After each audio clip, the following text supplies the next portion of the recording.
recognize that similar to a marathon, you can't start slowing down because you think the end is close. In other words, you're at, mile 25 or halfway through mile 26 and you start kind of taking your foot off the pedal because you see the end. Well, why would that be a mistake in that setting? It's obvious. The moment you take your foot off the pedal, those that are behind you are going to catch up or maybe even overtake you.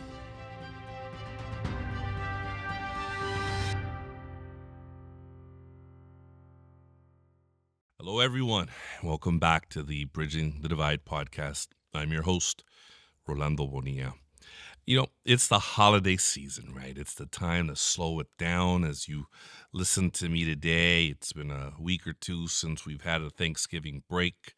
All of us are thinking about the same stuff: eating, drinking, spending time with friends, family, and slowing it down, right? It's been a long year. We're all tired, we're exhausted, and we are ready to take some time off, right? Wrong. If you're a small business owner, if you're starting a new venture, this is not your time to slow down. Quite the opposite. This is your time to start ramping it up. This is your time to set up success for quarter one and quarter two of 2026. Uh, I always tell folks, much of business is planning, right? Getting ahead, right? This is your time to work on your business plan, to assess your business plan, to make the adjustments you need, to really be thoughtful about what it is that you want to accomplish in the new year. This is also your time to do the things that very often a lot of us in business don't have the chance to do. Things like reading, reading for pleasure, reaching out to mentors for advice, researching. And I just spent this Thanksgiving break reading a book on angel investing, and it took a couple days to knock out the book. Read it and feel not just invigorated, but really excited about the fact that I added that to my knowledge base. So as we think about what we want to achieve in 2026, we have to think about how we're going to attack the remaining balance of the year. At this point, we're under 30 days, the end is close, and everyone around us is very much on that mode of wanting to rest and go to the parties and relaxing. Nothing wrong with that, but as you hear me say often, however, for me, the reality is this is your time to go to the Christmas parties, but go to the Christmas parties with intentionality. Uh, for example, a lot of you that do the professional Christmas party circuit, this is your chance to mingle. This is your chance to meet people. This is your chance to reconnect with like-minded folks. I'm not saying that every interaction needs to be a business interaction, but definitely make sure that the interactions that you do have are helping you move towards your overall goal. As I record, I'm getting ready to go to Sacramento, California. For those of you that are not in California, the capital of the state of California, for 3 days to go meet folks, network, have conversations. That's just a part of what we all have to do. And so the holiday season is always my reminder to folks that you can't slow it down. Yes, take time for yourself, take time for your family, take time for your friends, take time to catch your breath. I encourage it actually. But also recognize that similar to a marathon, you can't start slowing down because you think the end is close. In other words, you're at, mile 25 or halfway through mile 26 and you start kind of taking your foot off the pedal because you see the end. Well, why would that be a mistake in that setting? It's obvious. The moment you take your foot off the pedal, those that are behind you are going to catch up or maybe even overtake you. Why would you put yourself in that position? Because the reality of it is, even if you decide that you do want to take your foot off the pedal, someone else isn't. Someone else in your space, someone else in your market, someone else down the street is doing that. And do I say that from a be concerned about your competitor standpoint? No, I say that more for as an individual, recognizing that you have to always maintain that highest level of standard for yourself and for your company, because at the end of the day, if you don't do that, then I cannot tell you how many business owners reach out to me by about March saying, "Oh God, Rolando, I don't have things happening. I've tried this, I've tried that, but let's break it down," right? So by about Thanksgiving time, a lot of people start pulling back. By Christmas, this holiday season, middle December, Christmas, New Year, the world, at least, as we know it, begins to shut down or is already shut down. Then people come back to work in January, but realistically, you're spending your first kind of week and a half just kind of catching up. And then by the week and a half, 2 week mark, you start kind of taking in new ideas. So let's think about that. From about November to the middle of January, almost end of January, people are in holiday mode and recovering from holiday mode. So what does that mean? So it means that realistically, you're starting to ramp up in February. Well, if you're doing that, you could pretty much kiss opportunities in quarter one goodbye.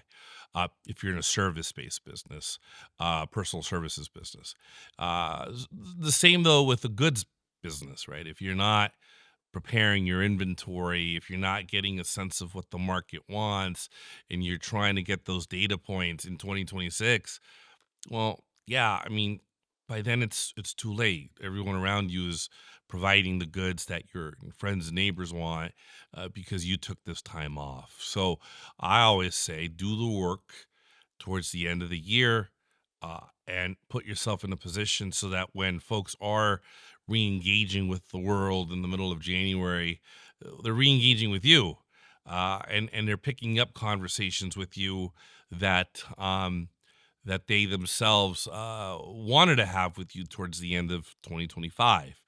I know the week of Thanksgiving break, our company was having pitch meetings on the week of Thanksgiving break.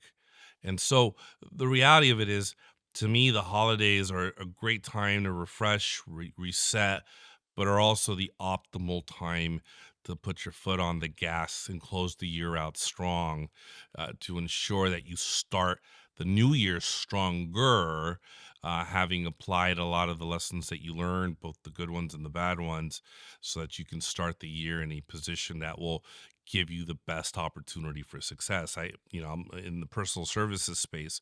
Again, I can't tell you how many times I've heard people complaining to me about the fact that they're not getting any momentum.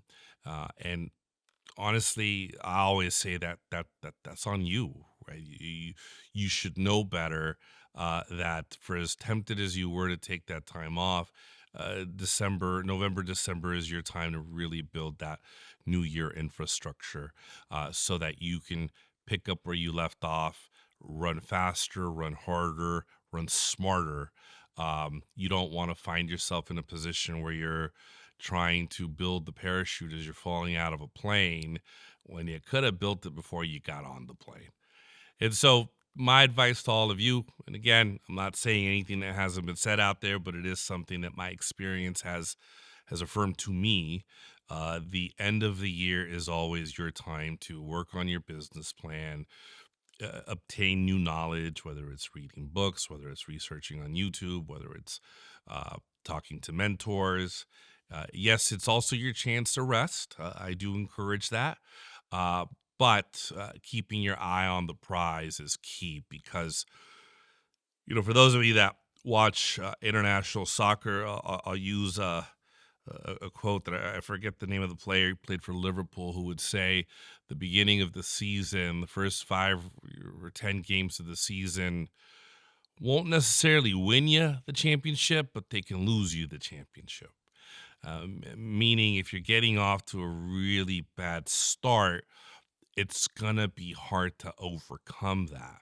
So, as I was saying earlier, if you're in a position where you didn't use the end of the year to prepare for the new year, and you're starting to ramp up in February, what that tells you is if you're starting to ramp up in February, you may not get any traction until April, May, and then we're going right into the summer. Another one of those natural kind of barriers that pops up. And now you're saying to yourself, what do I do? Well, now you're stuck. You're going to try to ramp up during the summer. Of course, you're not going to get any traction. And then now you're stumbling into June, July, when again, most people are on vacation, coming back August, middle of August, you're trying to get traction, and bam, you're right back into September, October, and now the holidays. So, uh, how you play this next less than 30 days will be a very good indicator for how the rest of the new year is going to, I'm sorry, how the full 2026 is going to be for you. So don't be that person, right? Don't be that person that didn't take this time to prepare and get better. Be that person that did prepare, that did get better, that also rested. Again, I encourage that, so that you can start the new year strong, healthy, and in the best position to compete. So let's make the end of this year count. Let's not get caught up with too much of the natural desire to want to stay inside. And I get it. Look, it's dark when you wake up. It's dark by 3 o'clock. I'm convinced. Yeah, want to be in pajamas all day, watching television. In my case, with maybe a pizza as well. But the reality is you can't do that in this space of self-employment, business ownership. You have to. You have to almost be holiday proof in order to ensure that you're prepared for game day. So I wish you all the very best. Make this year count, and I'll see you next time.